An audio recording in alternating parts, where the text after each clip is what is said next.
What's up? It's your boy, Billy Briz, DFS, a.k.a. at Getting Bills on Twitter. We are here for Bellator 281 in London. It's a beautiful card. We're going to start it off with the main event, Michael Venom Page versus Logan Storley. Storley steps up on short notice to replace Amasov for this fight. Amasov's dealing with some problems out there in Ukraine. We'll save that for another topic of discussion for a different podcast. Storley's an exciting prospect from the University of Minnesota, trading out of Stanford MMA. He's on a 2-fight winning streak with his most recent bout over Gracie in February. While I'm high on the town of Storley, I think there's a wide betting line considering the circumstances here. MVP, even though his talent is declining, this could be the moment to capture a great career, a familiar fan favorite face in the promotion, but a very low level of competition historically. But this is too wide of a betting line, in my opinion. I'm going with the underdog in the first fight of the night, MVP. I might be a sucker for narrative, but MVP has a 6-inch height advantage, 8 inches of reach. I feel like when MVP gets this jab going and get that taunting style in, Storley's going to shoot for the takedowns. He's not going to be successful in completing the takedowns, and I think this money line is way too high on MVP. It's going to be the first pick of the night. It's going to be MVP on the money line at plus 270. I'm going to take that one straight to the betting window, but we got a quick shout-out from my man straight from the beach for the second fight of the night. We got Machida versus Fabian Edwards. Edwards, brother of Leon Edwards, is a betting favorite over the legend Machida. Machida is moving down to welterweight at the age of 43. We will question what the weight cut would look like. He looked good on Instagram stories, but we'll see tomorrow morning at weigh-ins. But let's see what the beach play of the day is going to be. Hey, man. Rude boy, Bumbleclot. Everything's Irie. I got a play for you today, okay? I'm going to Jamaica, man. I'm going with Fabian Edwards, minus 160 versus the GOAT, Lloyd Machida, the Dragon, man. We no scared of no dragon round here, man. Okay, so give me Fabian Edwards, man. Minus 160. Okay. Yo, you already know how it goes, man. We on the Fabian Edwards round here. Rasta Clot, Rude Boy, Bumbleclot. Everything's Irie. You know how we do. Hey, at Pub Sports Radio, we're always giving you guys free plays and information. Now we need your help. Go over to Pub Sports Radio on Twitter and maybe get yourself in a running for this Austin card in UFC. Win yourself some free tickets this weekend. And not this weekend, but that winner will be announced this weekend. But make sure you join the competition this week. All the information is on Twitter. But let's get back into the main card here. Denise Keyholtz versus Kana Watanabe. Keyholtz is coming off of a controversial title fight versus Velasquez, competing in her 9th Bellator flyweight fight, which is tied for second most appearances in the division. I love her kickboxing style. She holds a lot of power for this weight class, even at standing 5'3". She's a potent finisher with an 83% finishing rate. She's coming into this fight with a little bit of a bitter taste in her mouth. Watanabe is an interesting Japanese prospect, but still very green so far in her career. Durability is a concern. She got knocked out by Liz Carmouche in her last fight, who's I think is on the same exact level as Denise Keyholtz, if not Denise Keyholtz is even better. I think Keyholtz by KO TKO is the pick for me, and I like her not on the top ticket of my parlays, but right on that second tier, the third tier. I'll be having Denise Keyholtz in some parlays this week. But next fight, though, is going to be Paul Daley versus Wendell Giacomo. I can't even say that name. But Paul Daley's retirement fight has gotten spoiled, and we get a short notice late replacement from Brazil from the Patricio Pitbull camp. This is a huge step up in competition for Giacomo. He's a grindy veteran, but I think he's just too inexperienced here for this spot. Daly claims he's going to retire, but who knows what Paul Daley is going to do.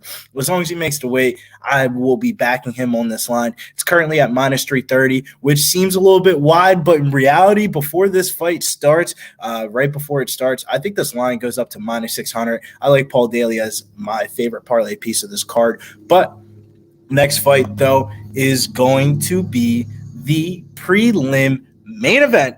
It's going to be Luke Traynor versus Simon Bayong. This is going to be a fire fight. We got Traynor standing at 6'6", 100% finishing rate, only 5 fights so far. In England, I feel like this could be a potential parlay piece for this weekend. Bayong won't be an easy task, though, while he's also standing physically strong at 6'6". He seems like he's a little bit more the green between the two. Don't be fooled by the record. I think it's just a lower level of competition. Traynor is a better. I favor him wherever this fight goes. I hope he wrestles and he'll be live for a sub. But I think Traynor's going to win this by unanimous decision. I think it's going to be a tough task for the England prospect, but it's in England. Let this hit the scorecards. We saw what Bellator was cooking up last week over there in France. So you know how these fights go, Rigatoni Fridays, and I think this one gets rigged for my boy Luke Trainer. But quick commercial break from our sponsors at Southtown 101.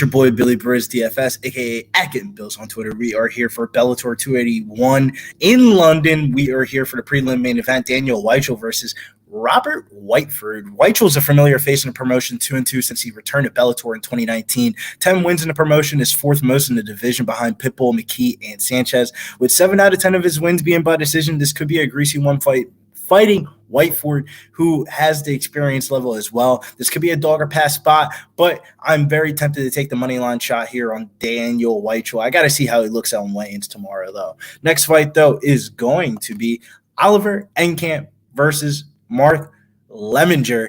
Man, Enkamp is a potent finisher coming into the prime of his career, most historically known for getting cut from the UFC, but he has some Japanese neckties up his sleeve, but he's more of a submission artist than a wrestler, which make this fight really tricky. Lemminger is a relentless wrestler, and if he can produce the same exact game plan as Kyle Kruchmer, who was Oliver Enkamp's last opponent, I feel like he's more of a live dog than given credit here in the betting markets. I'm going to shock some people here. My pick is going to be Mark Lemminger by decision. I think he wrestle fucks Oliver Enkamp, very similar to how Kyle Kruchmer did in his last fight. Next fight, though, is going to be Kay Jackson versus, we're just going to call this girl Elena. Jackson's the hometown favorite here. She'll have the experience advantage over Elena coming off of 2 losses versus some of the best in the division. 3-3 in the promotion so far at the age of 35. She's going to definitely have to make strides in the division, and it all starts versus Elena, who has shown some low-level losses in the promotion already. She's also 3-3, but I think to a lesser level of competition, she will have the age advantage, but I'm going with the experienced hometown favorite here, Kate Jackson, on the money line. I like that. I will take that straight to the window, too, at -150. That's a reasonable price tag. It doesn't give me the warm and fuzzies betting lower level women's MMA, but at -150, I got to go with Kay Jackson here. Next fight, though, is going to be Alfie Davis versus Tim Wilde. This is the hardest fight to call on the card. Both of these fighters feel like identical. Davis has the age advantage while Wilde has the reach advantage. I'm leaning on the side of Davis just off the fact he's coming out of London Shoot Fighters. There's a lot of fighters on this card coming out of that camp. They're going to get good training, good mojo, and momentum coming into this fight. But I will say, though, Tim Wilde is definitely not the type of person I really want to be betting against here. Next fight, though, is going to be Andrew Fisher versus Anidala Korkmaz. Fisher's coming over from the ACB at the age of 36. The time is now or never in his career. An unfortunate result in his last bout, but I like him versus Korkmaz here. Korkmaz has yet to be knocked out in his career, but he's fighting out of Germany. I question the level of competition. I do like Andrew Fisher as a parlay piece, but lower level on the parlay pieces of the card. He's at -190, so he will make a lot of things work. Next fight, though, is going to be Charlie Ward versus Alan Carlos. Carlos is coming in off a 4-year layoff. Who the fuck knows what we're going to see out of this guy? He will have the physical reach advantages in this fight, but man, it doesn't get any more rigged than this for Bellator. Charlie Ward coming in at a -400 favorite, coming off a 2-year layoff at the age of 41, fighting out of SB Ireland. The promotion wants Charlie Ward to win, but I just can't back Charlie Ward on the money line here in the parlays. You know me, I love backing big favorites in the parlays and stuff like that, but Charlie Ward just doesn't get it done for me here, man. Charlie Ward will be the pick, but I think this fight's going to be a lot closer than the intended betting line has it currently right now. I think Charlie Ward is the biggest betting favorite on the card. I do not agree with that. Next fight, though, is going to be Lee Chadwick versus Rznaski. I'm just going to say Rznaski. We're not going to try to pronounce that first name from Poland. Chadwick is the older fighter here. He shocked some people, beating a young prospect in his last fight. He will look to do the same again over Rznaski, who's on a 3-fight winning streak. He'll be at an age disadvantage, but diverse on the ground. not the most confident pick on the card. These lower level Bellator fights early on the card can definitely get you burnt if you go too hard betting on them. But Ranoski by submission is going to be the pick. Not the most confident pick ever, though. I'm not going to lie. But first fight of the night, though, is going to be Chiara Paneco versus Lachina Green. And you know what? Shouts to Bellator. This fight is going to be on YouTube. These are going to be two pretty women to look at, but not to bet on, because you won't find my money on this one. 1-800-GAMBLER. And you know what? Your boy just got out of rehab, and I ain't going back to rehab. But I said, no. Don't bet that fight. And just enjoy looking at the cute ladies. But free Bellator betting card. We haven't really gotten too deep into the deep parlays with the card because of the weigh-ins are tomorrow. We don't want anybody to be pulled off the card. But the cross parlay of promotions this week is going to be Paul Daley and Davey Grant at -139 at FanDuel Sportsbook here in New Jersey as my favorite Bellator money line and my favorite UFC money line for this weekend. And then the money line bets that we're going to go with, we'll take a quick review over the two that I like. Michael Venom Page in the main event at +270, way too high of a betting line. And Kate Jackson on the money line at -148. Those are going to be the bets for this weekend. Make sure you stay tuned at Getting Bills throughout the weigh-ins, because I'll post the parlays and stuff like that. We haven't really figured out what we want to do with the betting card because of the timing of the London card. So we might just do a Twitter free play, something for TikTok. But that's the reason why you got to follow me on all social medias, at Getting Bills on Twitter, at Billy Briz DFS on Instagram. And make sure you follow Pub Sports Radio.